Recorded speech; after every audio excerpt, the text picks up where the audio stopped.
ದಿವಸ ಹಟ್ಟಿ ಸಭೆಯವರು ಬಹಳ ಸಂತೋಷದಿಂದ ಇದ್ದಿದ್ದಮ್ಮ, ಬಹಳ ಸಂತೋಷ. ಯಾಕಂದ್ರೆ ಇವತ್ತು ಮನೆ ಬಿಷಪ್ ಅವರಿಂದ ಚರ್ಚ್ ಡೆಡಿಕೇಶನ್ ಆಗಿದೆ, ರೀಡೆಡಿಕೇಶನ್ ಆಗಿದೆ. ಮೊಟ್ಟ ಮೊದಲನೇದಾಗಿ ಮಾಸ್ಟರ್ ಕಮಿಟಿ ಅವರಿಗೆ ನನ್ನ ವಂದನೆಯನ್ನು ಸಲ್ಲಿಸ್ತೇನೆ ಮತ್ತು ವಿಶೇಷವಾಗಿ ನಮ್ಮ ಸ್ಟೂಡೆಂಟ್ ಸ್ಕೂಲಿನ ಮ್ಯಾನೇಜರ್ ಗುರುಪ್ರಸಾದ್ ಸರ್ ಅವರು ಕೂಡ ನಾನು ವಂದನೆಯನ್ನು ಸಲ್ಲಿಸ್ತೇನೆ. ಅವರು ಮನೆ ಬಿಷಪ್ ಅವರೊಂದಿಗೆ ಮಾತನಾಡಿ ಇವತ್ತಿನ ದಿವಸ ಇಲ್ಲಿ ರೀಡೆಡಿಕೇಶನ್ ಆಗಿದೆ. ನಿಮಗೆ ಹಣ ಉಳಿಸಿದಾರಲ್ಲ, ಹಣ ಉಳಿಸಿದ್ದಾರೆ. ಡೆಡಿಕೇಶನ್ ಆಗ್ಬೇಕಾದ್ರೆ ಎಷ್ಟು ಖರ್ಚದ? ಕನಿಷ್ಠ ಒಂದು 3 ಲಕ್ಷ ಬೇಕಾಗಿದೆ. 3 ಲಕ್ಷ ಇವತ್ತಿನ ದಿವಸ ಉಳಿಸಿದ್ದಾರೆ. ನಾವು 3 ಲಕ್ಷ ಕೊಡ್ತೀರಾ ಗುರುಪ್ರಸಾದವರಿಗೆ? ಇರಲಿ. ಆದ್ದರಿಂದ ಮಾನ್ಯ ಬಿಷಪ್ನವರಿಗೆ ಕೂಡ ನಾನು ವಂದನೆಗಳನ್ನು ಸಾಧಿಸ್ತೇನೆ. ನಾವು ಈಗಾಗಲೇ ಲೇಟ್ ಆಗಿದೆ, ನಾವು ದೇವರ ವಾಕ್ಯಕ್ಕೆ ನಾವು ಹೋಗೋಣ. ಈಗಾಗಲೇ ಸತ್ಯವೇದ ಓದಲ್ಪಟ್ಟಿದೆ. ಶ್ರೀ ಮತ್ತಾಯನ ಸುವಾರ್ತೆ 2ನೇ ಅಧ್ಯಾಯ 1ರಿಂದ 6 ವಚನಗಳು ದೇವರ ವಾಕ್ಯ ಓದಲ್ಪಟ್ಟಿದೆ. ಆದರೆ ನಾನು ಆರಿಸಿಕೊಂಡಂತ ಥೀಮ್ ಇಲ್ಲವೇ ತಲೆ ಬರಹ ವೈ ಜೀಸಸ್ ವಾಸ್ ಬರ್ನ್ ಡಕ್ಲೇರ್. ಯಾಕೆ ಯೇಸು ಕ್ರಿಸ್ತನು ಬೆತ್ಲೆಹೇಮಿನಲ್ಲಿ ಜನಿಸಿದರು? ಬಹಳ ದೇಶಗಳಿವೆ, ಯುರೋಪ್ ಕಂಟ್ರಿಗಳಲ್ಲಿ ಆತನು ಜನಿಸಲಿಲ್ಲ, ಬೇರೆ ಬೇರೆ ಕ್ರಿಶ್ಚಿಯನ್ ಕಂಟ್ರಿಗಳಲ್ಲಿ ಜನಿಸಲಿಲ್ಲ.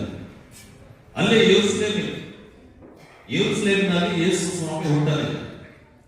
ಯಾಕೆ ದೇವರು ಬೆತ್ಲೆಹೇಮನ್ನೇ ಆರಿಸಿಕೊಂಡಿದ್ದಾರೆ? ಕರ್ತನಲ್ಲಿ ಪ್ರೀತಿಯುಳ್ಳವರೇ, ನಾನು ಮೊದಲನೇದಾಗಿ ಜೋಯಿಸರಿಂದ ನಾನು ಯೇಸು ಸ್ವಾಮಿ ಯಾಕೆ ಬೆತ್ಲೆಹೇಮ ಆರಿಸಿಕೊಂಡು, ದೇವರು ಯಾಕೆ ಬೆತ್ಲೆಹೇಮನ್ನು ಆರಿಸಿಕೊಂಡಿದ್ದಾನೆ ಎಂಬುದಾಗಿ ನಾನು ಹೇಳಲಿಕ್ಕೆ ಇಷ್ಟಪಡ್ತೇನೆ. ಈ ಜೋಯಿಸ ಪಂಡಿತರು, ವಾಯ್ಸ್ ಮ್ಯಾನ್, ಅವರು ಯೇಸು ಕ್ರಿಸ್ತನನ್ನು ನೋಡೋದಕ್ಕೋಸ್ಕರ ಹೋದಂತಹ ಸಂದರ್ಭದಲ್ಲಿ ಚಿನ್ನ, ಧೂಪ, ರಕ್ತಕೋಳ ಕಾಣಿಕೆಗಳನ್ನು ಕೊಟ್ಟಿದ್ದರು. ಅವರು ತಮ್ಮ ಗಂಟುಗಳನ್ನು ಬಿಚ್ಚಿದರು. ಅವರು ತಮ್ಮ ಗಂಟುಗಳನ್ನು ಬಿಚ್ಚಿ ಚಿನ್ನ, ಧೂಪ, ರಕ್ತಕೋಳ ಕಾಣಿಕೆಯಾಗಿ ಅರ್ಪಿಸಿದರು. ಆದ್ದರಿಂದ ಕರ್ತನಲ್ಲಿ ಪ್ರೀತಿ ಉಳ್ಳವರು, ಇವತ್ತಿನ ದಿವಸ ನಾವು ವಿಚಾರ ಮಾಡಬೇಕು, ನಮ್ಮ ಗಂಟಿನಲ್ಲಿ ಏನಿದೆ? ನಮ್ಮ ಗಂಟಿನಲ್ಲಿ ಏನಿದೆ? ಇಂದು ನಮ್ಮ ಗಂಟಿನಲ್ಲಿ ಏನಿದೆ ಅಂದ್ರೆ ಪ್ರೀತಿ ಇದೆಯಾ? ನಮ್ಮ ಗಂಟಿನಲ್ಲಿ ಪ್ರೀತಿ ಇದೆಯಾ? ನಮ್ಮ ಗಂಟಿನಲ್ಲಿ ಸಮಾಧಾನ ಇದೆಯಾ? ನಮ್ಮ ಗಂಟಿನಲ್ಲಿ ಸಂತೋಷ ಇದೆಯಾ? ನಮ್ಮ ಗಂಟಿನಲ್ಲಿ ಸಂತೃಪ್ತಿ ಇದೆಯಾ? ಏನಿದೆ ನಮ್ಮ ಗಂಟಿನಲ್ಲಿ? ಕರ್ತನಲ್ಲಿ ಪ್ರೀತಿ ಉಳ್ಳವರೇ, ಇವೆಲ್ಲವೂ ಕೂಡ ನಮ್ಮ ಗಂಟಿನಲ್ಲಿರುತ್ತೆ. ಇವೆಲ್ಲವೂ ಕೂಡ ನಮ್ಮ ಗಂಟಿನಲ್ಲಿ ಇದ್ದರೆ ನಮ್ಮ ಜೀವನ ಉದ್ಧಾರವಾಗ್ತದೆ. ನಮ್ಮ ಆಚಾರ, ನಮ್ಮ ಸಡಗರ, ನಮ್ಮ ಸಂಭ್ರಮ ಎಲ್ಲವೂ ಕೂಡ ವ್ಯರ್ಥವಾಗ್ತದೆ. ಪ್ರೀತಿ, ಸಮಾಧಾನ, ಸಂತೋಷ, ಸಂತೃಪ್ತಿ ನಮ್ಮ ಗಂಟೆಗಳಲ್ಲಿ ಇರಬೇಕು. ಆಗಿದ್ದಂತ ಸಂದರ್ಭದಲ್ಲಿ ನಮ್ಮ ಆರಾಧನೆ, ನಮ್ಮ ರಕ್ಷಕನಾದಂತ ಯೇಸು ಸ್ವಾಮಿ ಕೇಳುತ್ತಾನೆ, ನಮ್ಮನ್ನು ಆಶೀರ್ವಾದ ಮಾಡುತ್ತಾನೆ, ನಮ್ಮನ್ನು ಬಲಪಡಿಸುತ್ತಾನೆ. ಕರ್ತನಲ್ಲಿ ಪ್ರೀತಿ ಉಳ್ಳವರೇ, ಶ್ರೀ ಮತ್ತಾಯನ ಸುವಾರ್ತೆ 2ನೇ ಅಧ್ಯಾಯ 6ನೇ ವಚನದಲ್ಲಿ ದೇವರ ವಾಕ್ಯ ಈ ರೀತಿಯಾಗಿ ಬರೆಯಲ್ಪಟ್ಟಿದೆ. ಯಹೂದ ಸೀಮೆಯ ಬೆತ್ಲೆಹೇಮೇ, ಯಹೂದದ ಮುಖ್ಯ ಪಟ್ಟಣಗಳಲ್ಲಿ ನೀನು ಎಷ್ಟು ಮಾತ್ರವೂ ಸಣ್ಣದಲ್ಲ. ಒಬ್ಬ ಅಧಿಪತಿಯು ನಿನ್ನೊಳಗಿಂದಲೇ ಹೊರಟು ಆತನು ನನ್ನ ಪ್ರಜೆಯಾದ ಇಸ್ರಾಯೇಲನನ್ನು ಆಳತಕ್ಕವನು ಎಂಬುದಾಗಿ ಇಲ್ಲಿ ಸತ್ಯವೇದದಲ್ಲಿ ಬರೆಯಲ್ಪಟ್ಟಿದೆ.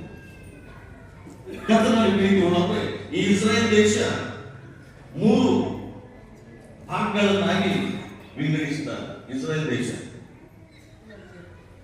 ಮೊದಲನೇದಾಗಿ ಯೂದಾಯ, ಸಮಾರ್ಯ ಮತ್ತು ಗಲಿಲಾಯ. ಈ ಯೂದಾಯದಲ್ಲಿ ಬೆತ್ಲೆಹೇಮ್ ಪಟ್ಟಣ ಇದೆ. ಅಲ್ಲಿ ಪ್ಯಾರಿಸ್ನವರು ವಾಸ ಮಾಡ್ತಲಿದ್ದಾರೆ, ಜೀವಿಸ್ತಲಿದ್ದಾರೆ. ಈ ಬೆತ್ಲೆಹೇಮ್ ಪಟ್ಟಣ ಬಹಳ ಸಣ್ಣ ಪಟ್ಟಣವಾಗಿದೆ. ಇಂದಿಗೂ ಹಾಗೆ ಸಣ್ಣ ಪಟ್ಟಣವಾಗಿದೆ ಎಂಬುದಾಗಿ ಕೂಡ ಇಸ್ರಾಯೇಲ್ಗೆ ಹೋದಂತವರು ಹೇಳ್ತಾರೆ. ಈ ಬೈಬಲ್ನಲ್ಲಿ ಬರೆದಂತಹ ಪ್ರವಾದನೆಗಳು ಎಲ್ಲ ಕಾಲಕ್ಕೂ ಕೂಡ ಸತ್ಯವಾಗಿದೆ ಎಂಬುದಾಗಿ ಕೂಡ ಸತ್ಯವೇದದಲ್ಲಿ ಬರೆಯಲ್ಪಟ್ಟಿದೆ. ಈ ಚಿಕ್ಕ ಗ್ರಾಮದಿಂದ ಒಬ್ಬ ಅಧಿಪತಿ ಹೊರಟು ಬರುವನು, ಆ ಕರ್ತನ ಬಲವನ್ನು ಹೊಂದಿದವನಾಗಿ ಬರುತ್ತಾನೆ, ಇಸ್ರಾಯೇಲರನ್ನು ಆಳುತ್ತಾನೆ ಎಂಬುದಾಗಿ ಸತ್ಯವೇದದಲ್ಲಿ ಬರೆಯಲ್ಪಟ್ಟಿದೆ. ಆದ್ದರಿಂದ ಕರ್ತನಲ್ಲಿ ಪ್ರೀತಿಯೊಳಗೆ ಯಾಕೆ ದೇವರು ಈ ಬೆತ್ತಲೆಯನ್ನು ಆರಿಸಿಕೊಂಡಿದ್ದಾರೆ? ಅನೇಕ ಸಾಧ್ಯತೆಗಳಿದ್ದವು, ಅನೇಕ ಪಟ್ಟಣಗಳಿದ್ದವು, ಅನೇಕ ಹಳ್ಳಿಗಳಿದ್ದವು. ನಮ್ಮ ರಕ್ಷಕನಾದಂತ ಯೇಸು ಕ್ರಿಸ್ತನು ಅರಸರ ಮನೆಯಲ್ಲಿ ಆತನು ಜನಿಸಲಿಲ್ಲ, ಶ್ರೀಮಂತರ ಮನೆಯಲ್ಲಿ ಆತನು ಜನಿಸಲಿಲ್ಲ, ಸೆಲೆಬ್ರಿಟಿಗಳ ಮನೆಯಲ್ಲಿ ಆತನು ಜನಿಸಲಿಲ್ಲ. ಆತನು ಬೆತ್ಲೆಹೇಮಿನಲ್ಲಿ ನಮ್ಮ ರಕ್ಷಕನಾದಂತ ಯೇಸು ಸ್ವಾಮಿ ಆತನು ಜನಿಸಿ ಬಂದಿದ್ದಾನೆ. ಈಗಾಗಲೇ ನಾನು ಹೇಳಿದೆ, ಯೆರೂಸಲೇಮ್ ಪ್ರವಾದಿಗಳ ಪಟ್ಟಣ ಎಂಬುದಾಗಿ ಕರೀತಾ ಇದೆ, ದಾವೀದ ನಗರಿ ಎಂಬುದಾಗಿ ಕರೀತಾ ಇದು, ಪವಿತ್ರ ಯಾತ್ರ ಸ್ಥಳ ಎಂಬುದಾಗಿ ಕರೀತಾ ಇದು, ಕ್ರೈಸ್ತರಿಗೆ ಪುಣ್ಯ ಕ್ಷೇತ್ರ ಎಂಬುದಾಗಿ ಕರೀತಾ ಇದು, ಸಮಾಧಾನದ ಪಟ್ಟಣ ಎಂಬುದಾಗಿ ಕರೀತಾ ಇದು, ದೇವ ನಗರ ಎಂಬುದಾಗಿ ಕರೀತಾ ಇದು, ಜೀವನ ನಗರ ಎಂಬುದಾಗಿ ಕರೀತಾ ಇದು. ಆದರೆ ಯೇಸು ಸ್ವಾಮಿ ಆ ಯೆರೂಸಲೇಮಿನಲ್ಲಿ ಆತನು ಜನಿಸಲಿಲ್ಲ.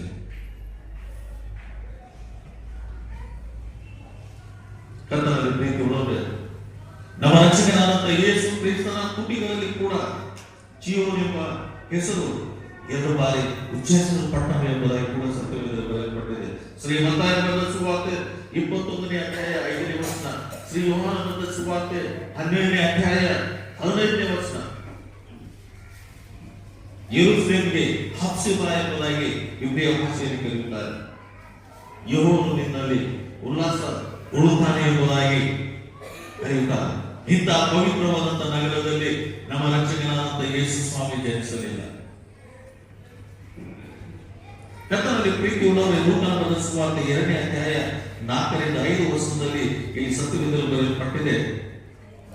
ಯೇಸುವನ್ನು ಬೆತ್ಲೆಹೇಮಿಗೆ ಪ್ರಯಾಣ ಮಾಡಲು ಕಾರಣವೇನೆಂದರೆ ಎಂಬುದಾಗಿ ಸತ್ಯವೇದದಲ್ಲಿ ಬರೆಯಲ್ಪಟ್ಟಿದೆ. ಆತನಿಗೆ ಬೆತ್ಲೆಹೇಮಿನಲ್ಲಿ ತನ್ನದೇ ಆದಂತಹ ಆಸ್ತಿ. ಆ ಸಮಯದಲ್ಲಿ ಸೆನ್ಸಸ್ ನಡೀತಾ ಇದೆ, ಕಾಣಿಸುಮರಿ ನಡೀತಾ ಇದೆ. ಅದಕ್ಕೋಸ್ಕರ ಯೇಸು ಸ್ವಾಮಿ ಮತ್ತು ಮರಿಯರು ಬೆತ್ಲೆಹೇಮಿಗೆ ಹೋದರು ಎಂಬುದಾಗಿ ಕೂಡ ಈ ಸತ್ಯವೇದದಲ್ಲಿ ಬರೆಯಲ್ಪಟ್ಟಿದೆ.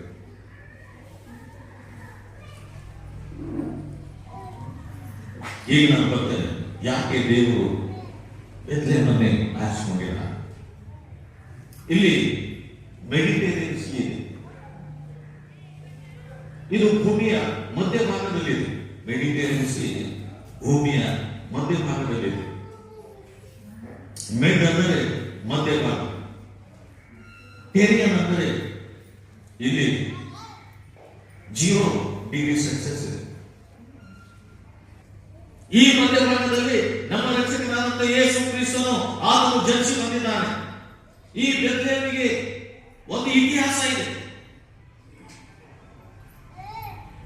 ಆದಿಕಾಂಡ 48ನೇ ಅಧ್ಯಾಯ 7ನೇ ವಚನದಲ್ಲಿ ಯಾಕೋಬನು ಕಾನಾನ್ ದೇಶದಿಂದ ಬೆತ್ಲೆಹೇಮಿಗೆ ಹೋಗುವಂತಹ ಸಂದರ್ಭದಲ್ಲಿ ರಾಹೇಲಳು ದಾರಿಯಲ್ಲಿ ತೀರ್ಕೊಂಡಿದ್ದಳು ಎಂಬುದಾಗಿ ಕೂಡ ಸತ್ಯವೇದದಲ್ಲಿ ಬರೆಯಲ್ಪಟ್ಟಿದೆ. ಯಾಕೋಬನು ಆ ರಾಹೇಲಳನ್ನು ಅಲ್ಲೇ ಸಮಾಧಿ ಮಾಡಿದನು ಎಂಬುದಾಗಿ ಕೂಡ ಸತ್ಯವೇದದಲ್ಲಿ ಬರೆಯಲ್ಪಟ್ಟಿದೆ. ಈ ಬೆತ್ಲೆಹೇಮ್ ಭಾಗದಲ್ಲಿ ಆಕೆಯನ್ನು ಸಮಾಧಿ ಮಾಡಿದನು ಎಂಬುದಾಗಿ ಸತ್ಯವೇದದಲ್ಲಿ ಬರೆಯಲ್ಪಟ್ಟಿದೆ. ರೂತ್ 1ನೇ ಅಧ್ಯಾಯ 22ನೇ ವಚನದಲ್ಲಿ ರೂತಳು ಬೋವಾಜನೊಂದಿಗೆ ಮದುವೆಯಾಗಿ ಬೆತ್ಲೆಹೇಮಿನಲ್ಲಿ ವಾಸ ಮಾಡ್ತಾ ಇದ್ದಳು ಎಂಬುದಾಗಿ ಕೂಡ ಸತ್ಯವೇದದಲ್ಲಿ ಬರೆಯಲ್ಪಟ್ಟಿದೆ. ಮೊದಲನೇ ಸಮುವೇಲ 16ನೇ ಅಧ್ಯಾಯ 1ರಿಂದ 17 ವಚನಗಳನ್ನು ನಾವು ಓದುವಂತಹ ಸಂದರ್ಭದಲ್ಲಿ ಸಾಮುವೇಲನು ಹೇಳುತ್ತಾನೆ, ದಾವೀದನಿಗೆ ಅಭಿಷೇಕಿಸಬೇಕಾದರೆ ನೀನು ಬೆತ್ಲೆಹೇಮಿಗೆ ಹೋಗಬೇಕು, ಯೆಹೋವ ದೇವರಿಗೆ ಯಜ್ಞವನ್ನು ಅರ್ಪಿಸಬೇಕು. ಸಾಮುವೇಲನು ಬೆತ್ಲೆಹೇಮಿಗೆ ಹೋಗುತ್ತಾನೆ, ಹಿರಿಯರನ್ನು ಕರೆಯುತ್ತಾನೆ. ಸಾಮುವೇಲನು ಹೇಳುತ್ತಾನೆ, ನೀವು ನಿಮ್ಮನ್ನು ಶುದ್ಧಿಪಡಿಸಿಕೊಂಡು ನನ್ನ ಜೊತೆಯಲ್ಲಿ ಏಕಕ್ಕೆ ಬನ್ನಿರಿ ಎಂದು ಹೇಳುತ್ತಾನೆ. ನಿಮ್ಮನ್ನು ಶುದ್ಧೀಕರಿಸಿಕೊಳ್ಳಿರಿ, ನನ್ನ ಜೊತೆಗೆ ಏಕಕ್ಕೆ ಬನ್ನಿರಿ ಎಂಬುದಾಗಿ ಹೇಳುತ್ತಾನೆ. 2 ಪೂರ್ವಕಾಲಂತ 11ನೇ ಅಧ್ಯಾಯ 6ನೇ ವರ್ಷದಲ್ಲಿ ಅರಸನಾದ ರೆಹಬ್ಬಾಮನು ಯೆರೂಸಲೇಮಿನಲ್ಲಿ ವಾಸವಾಗಿದ್ದನು ಎಂಬುದಾಗಿ ಸತ್ಯವೇದದಲ್ಲಿ ಬರೆಯಲ್ಪಟ್ಟಿದೆ. ಯೆಹೂದ ದೇಶದ ಬೆತ್ಲೆಹೇಮನ್ನು ಭದ್ರಪಡಿಸಿದನು ಎಂಬುದು ಕೂಡ ಸತ್ಯವೇದದಲ್ಲಿ ಬರೆಯಲ್ಪಟ್ಟಿದೆ. ಈ ಬೆತ್ಲೆಹೇಮಿನಲ್ಲಿ ಅರಸನಾದ ದಾವೀದನ ಇಲ್ಲೇ ವಾಸ ಮಾಡಿದನು ಎಂಬುದಾಗಿ ಕೂಡ ಸತ್ಯವೇದದಲ್ಲಿ ಬರೆಯಲ್ಪಟ್ಟಿದೆ. ಅದಕ್ಕೆ ಸಿಟಿ ಆಫ್ ಡೇವಿಡ್ ಎಂಬುದಾಗಿ ಹೇಳ್ತಾರೆ.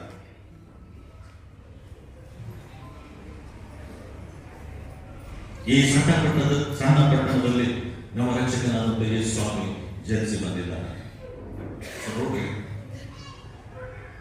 ನಮ್ಮ ಭಾರತ ದೇಶದಲ್ಲಿ ಕೂಡ ಪ್ರೈಮ್ ಮಿನಿಸ್ಟರ್ ಆಗಿದ್ದಾರೆ, ಮುಖ್ಯಮಂತ್ರಿಗಳಾಗಿದ್ದಾರೆ. ಯಾರು ಕೂಡ ಪಟ್ಟಣದವರಾಗಲಿ,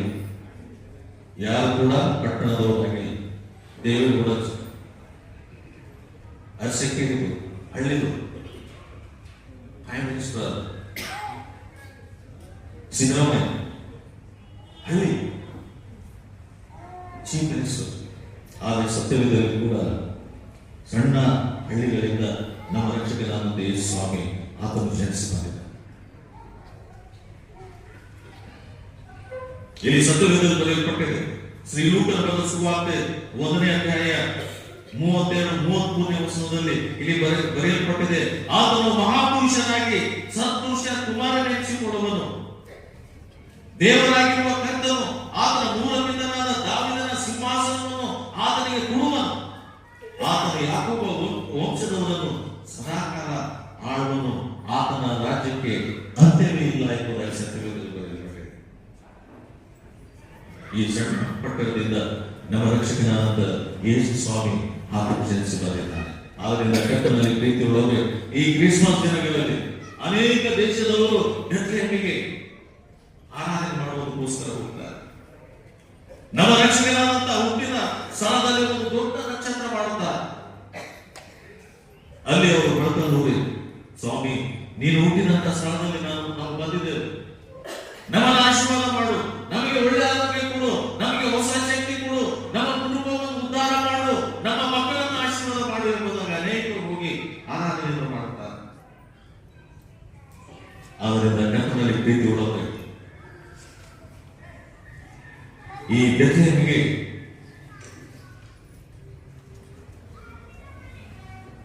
ಇದರ ಮೀನಿಂಗ್ ಏನಂದ್ರೆ ದ ಹೌಸ್ ಆಫ್ ಬ್ರೆಡ್, ರೊಟ್ಟಿಯ ಮನೆ ಎಂಬುದಾಗಿ ಕರೆಯುತ್ತಾರೆ. ಅರಬ್ಬಿ ಭಾಷೆಯಲ್ಲಿ ಡೆತ್ ಲೀನ್ ಎಂಬುದಾಗಿ ಕರೆಯುತ್ತಾರೆ. ಈ ಪದಕ್ಕೆ ಮಾಂಸದ ಮನೆ ಎಂಬುದಾಗಿ ದ ಹೌಸ್ ಆಫ್ ಮೀನ್. ಇನ್ನೊಂದು ಅರ್ಥ ದ ಹೌಸ್ ಆಫ್ ವಾರ್, ಇನ್ನೊಂದು ಅರ್ಥ ದ ಹೌಸ್ ಆಫ್ ವಾರ್. ಯಾವಾಗಲೂ ಅಲ್ಲಿ ಯುದ್ಧಗಳು ನಡೀತಾನೆ ಇರ್ತವೆ. ಆದ್ದರಿಂದ ಕರ್ತನಲ್ಲಿ ಪ್ರೀತಿ ಉಳ್ಳವರೇ, ನಮ್ಮ ರಕ್ಷಕನಾದ ಯೇಸು ಸ್ವಾಮಿ ಆ ರೊಟ್ಟಿಯ ಮನೆಯಲ್ಲಿ ಆತನು ಜನಿಸಿ ಬಂದಿದ್ದಾನೆ. ಆ ಆಹಾರದ ಮನೆಯಲ್ಲಿ ಆತನು ಜನಿಸಿ ಬಂದಿದ್ದಾನೆ. ಮೆಂಜರ್ನಲ್ಲಿ ಏನು ಕಟ್ತಾರೆ, ದನ ಕುರಿಗಳನ್ನು ಕಟ್ಟುವಂತಹ ಸ್ಥಳದಲ್ಲಿ ನಮ್ಮ ರಕ್ಷಕನಾದ ಯೇಸು ಸ್ವಾಮಿ ಆತನು ಜನಿಸಿ ಬಂದಿದ್ದಾನೆ. ಆದ್ದರಿಂದ ಕರ್ತನಲ್ಲಿ ಪ್ರೀತಿ ಉಳ್ಳವರು, ಕ್ರಿಸ್ಮಸ್ ಹಬ್ಬದ ಶುಭಾಶಯಗಳನ್ನು ತಿಳಿಸ್ತೇನೆ. ಮತ್ತು ಈ ದಿನ ಕ್ರಿಸ್ಮಸ್ ತಿಂಗಳಲ್ಲಿ ನಮ್ಮ ರಕ್ಷಕನಾದಂತ ಯೇಸು ಕ್ರಿಸ್ತನು ಹುಟ್ಟಿದಂತ ತಿಂಗಳಲ್ಲಿ ನಾವು ಈ ಚರ್ಚಿನ ರಿಡೆಡಿಕೇಶನ್ ನಾವು ಮಾಡಬೇಕು. ದೇವರು ನಿಮ್ಮೆಲ್ಲರಿಗೂ ಸಮೃದ್ಧಿಯಾದಂತಹ ಆಶೀರ್ವಾದ ಮಾಡಲಿ. ಈ ಸಭೆಗೆ ಅನೇಕರು ನೀವು ಸಹಾಯ ಮಾಡಿದೆ. ಈ ದೇವರ ಮನೆಯನ್ನು ಕಟ್ಟುವುದಕ್ಕೋಸ್ಕರ ನೀವು ಅನೇಕರು ಸಹಾಯ ಮಾಡಿದ್ದೀರಿ. ದೇವರು ನಿಮ್ಗೆಲ್ಲವನ್ನೂ ಕೂಡ ಕೊಟ್ಟು ನಡೆಸುವಂತ ದೇವರಾಗಿದ್ದಾರೆ, ಆಶೀರ್ವಾದ ಮಾಡುವಂತ ದೇವರಾಗಿದ್ದಾರೆ. ಆದ್ದರಿಂದ ಅದು ದೂತರ ಮುಖಾಂತರ ವಾಗ್ದಾನ ಮಾಡಿದ ಮೇಲಿನ ಲೋಕಗಳಲ್ಲಿ ದೇವರಿಗೆ ಮಹಿಮೆ, ಭೂಲೋಕದಲ್ಲಿ ಮನುಷ್ಯರಿಗೆ ಸಮಾಧಾನ, ದೇವರು ಅವರಿಗೆ ಒಲಿಯುತ್ತಾನೆ. ಇವತ್ತಿನ ದಿವಸ ನಾವು ಭೂಲೋಕದಲ್ಲಿ ನಮ್ಮ ರಕ್ಷಕನಾದಂತ ಯೇಸು ಕ್ರಿಸ್ತನ ಜನ್ಮದಿನಕ್ಕೋಸ್ಕರ ನಾವು ವೇಟ್ ಮಾಡ್ತಾ ಇದ್ದೇವೆ. ಇನ್ನೊಂದು 3-4 ದಿನಗಳಲ್ಲಿ ನಾವು ಕ್ರಿಸ್ಮಸ್ ಸಂಭ್ರಮ ಸಡಗರ ನಾವು ಆರಾಧನೆಯನ್ನು ನಾವು ಮಾಡ್ತೇವೆ. ಮತ್ತೆ ಒಂದು 8 ದಿನದಲ್ಲಿ ಹೊಸ ವರ್ಷದ ಆರಾಧನೆಯನ್ನು ಮಾಡ್ತೇವೆ. ಇಡೀ ವರ್ಷವೆಲ್ಲ ನಮ್ಮ ರಕ್ಷಕನಾದಂತ ಯೇಸು ಸ್ವಾಮಿ ನಮ್ಮನ್ನು ಕಾಪಾಡಿದ, ನಮ್ಮನ್ನು ಆಶೀರ್ವಾದ ಮಾಡಿದ ಆತನಿಗೆ ನಾವು ಸ್ತೋತ್ರ ಸಲ್ಲಿಸೋಣ, ಪ್ರಾರ್ಥನೆ ಮಾಡಿಕೊಳ್ಳೋಣ. ನಮ್ಮನ್ನು ಬಹಳವಾಗಿ ಪ್ರೀತಿ ಮಾಡಿಕೊಂಡು ಬರುವಂತ ನಮ್ಮ ಅಪರೂಪದ ತಂದೆಯಾದ ದೇವರು, ತಂದೆಯಾದ ದೇವರೇ, ನಮಗೋಸ್ಕರ ನೀವು ಜನಿಸಿ ಬಂದಿದ್ದು ಸ್ವಾಮಿ. ನಮ್ಮನ್ನು ಉದ್ಧಾರ ಮಾಡುವುದಕ್ಕೋಸ್ಕರ ನೀವು ಜನಿಸಿ ಬಂದಿದ್ದು, ನಮ್ಮನ್ನು ಪಾಪದ ಬಂಧನದಿಂದ ಬಿಡುಗಡೆ ಮಾಡುವುದಕ್ಕೋಸ್ಕರ ನೀವು ಜನಿಸಿ ಬಂದಿದ್ದಕ್ಕಾಗಿ ನಿಮಗೆ ಸ್ತೋತ್ರ ಸಲ್ಲಿಸ್ತೇವೆ. ತಂದೆಯಾದ ದೇವರೇ, ನಮ್ಮ ಹಟ್ಟಿ ಸಭೆಯನ್ನು ಆಶೀರ್ವಾದ, ನಮ್ಮ ಸಭೆಯಲ್ಲಿರುವಂತಹ ನಮ್ಮ ಪಾಸ್ಟರ್ ಏನವರಿಗೋಸ್ಕರ ನಾವು ಪ್ರಾರ್ಥನೆ ಮಾಡುವುದಾಗಿದೆ. ಅವರಿಗೆ ಬೇಕಾದಂತ ಆರೋಗ್ಯ, ಅವರ ಕುಟುಂಬ ಮಕ್ಕಳನ್ನ ಆಶೀರ್ವಾದ ಮಾಡು. ನಮ್ಮ ಸಭೆಯಲ್ಲಿರುವಂತಹ ನಮ್ಮ ಪಾಸ್ಟರ್ ಕಮಿಟಿಗೋಸ್ಕರ ನಾವು ಪ್ರಾರ್ಥನೆ ಮಾಡುವುದಾಗಿದ್ದೇವೆ. ಮತ್ತು ವಿಶೇಷವಾಗಿ ನಮ್ಮ ಸಭೆಯ ಎಲ್ಲ ಸದಸ್ಯರನ್ನು ಆಶೀರ್ವಾದ ಮಾಡು. ಯೌವನಸ ಮಕ್ಕಳನ್ನು ಆಶೀರ್ವಾದ ಮಾಡು, ಮುದ್ದು ಮಕ್ಕಳನ್ನು ಆಶೀರ್ವಾದ ಮಾಡು. ತಂದೆಯಾದ ದೇವರೇ, ಈ ಸಭೆಯನ್ನು ನೀನು ಅಭಿವೃದ್ಧಿ ಪಡಿಸಿದ್ದಾಗಿ ನಿನಗೆ ಸ್ತೋತ್ರ ಸಲ್ಲಿಸ್ತೇವೆ. ನಿನ್ನ ಆಶೀರ್ವಾದ, ನಿನ್ನ ಪ್ರಸನ್ನತೆಯಿಂದ ತುಂಬಿಸಬೇಕಾಗಿ, ನಡೆಸಬೇಕಾಗಿ ಯೇಸುವಿನ ನಾಮದಲ್ಲಿ ಬೇಡಿ ಹೊಂದಿದ್ದೇವೆ ನಮ್ಮ ತಂದೆಗೆ. ಆಮೆನ್. ಶಿರವಾರ ಜಿಲ್ಲೆಯ ಜಿಲ್ಲಾ ಚಾಲಕರು, ಜನಬೋಧಕರಾಗಿರ್ತಕ್ಕಂಥ ಸುಂದರ ಸ್ವಾಮಿದೇವರು ಬಹಳ ಒಳ್ಳೆ ರೀತಿಯಿಂದ, ಉತ್ತಮ ರೀತಿಯಿಂದ ಬೆತ್ಲೆಹೇಮ್ ಅಂದರೆ ಏನು ಮತ್ತು ಜೋಯಿಸರು ಏನೇನು ಕೊಟ್ಟರೆ, ಜೋಯಿಸರು ಹೇಳ್ರಿ ಏನು? ಚಿನ್ನ, ಎರಡನೇದು ಧೂಪ, ರಕ್ತಬಣ. ಅವರು ಗಂಟೆಯಿಂದ ಬಿಚ್ಚು ಕೊಟ್ಟರು. ಹಾಗೆ ನಿಮ್ಮ ನಿಮ್ಮ ಗಂಟೆಗಳಿಂದ ಏನು ಕೊಡ್ಬೇಕಂತ ಹೇಳ್ಯಾರ? ಪ್ರೀತಿ, ಶಾಂತಿ, ಸಮಾಧಾನ.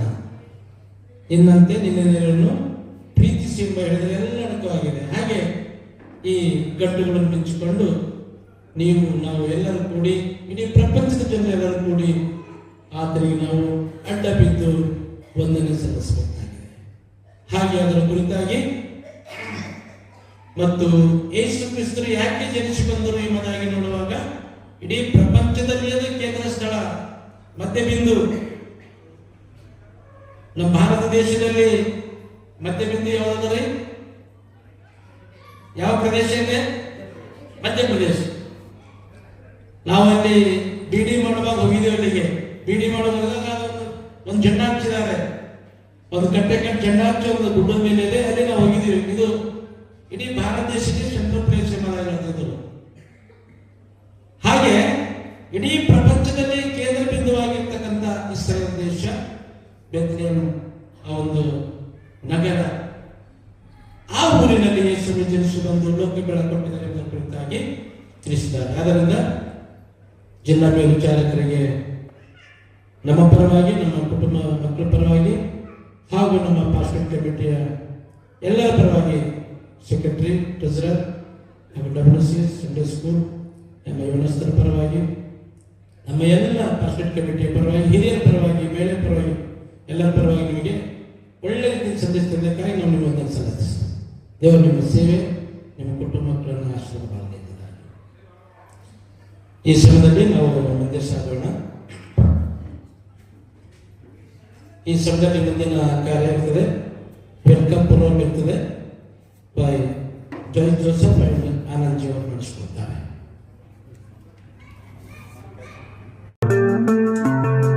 RTV ಕನ್ನಡ, ಚಿನ್ನದ ನಾಡಿನ ಕನ್ನಡಿಗರ ಧ್ವನಿ. ನಮ್ಮ ಚಾನೆಲ್ ವೀಕ್ಷಿಸಿದ ನಂತರ ಲೈಕ್ ಮಾಡಿ, ಶೇರ್ ಮಾಡಿ, ಸಬ್ಸ್ಕ್ರೈಬ್ ಮಾಡಿಕೊಳ್ಳಿ.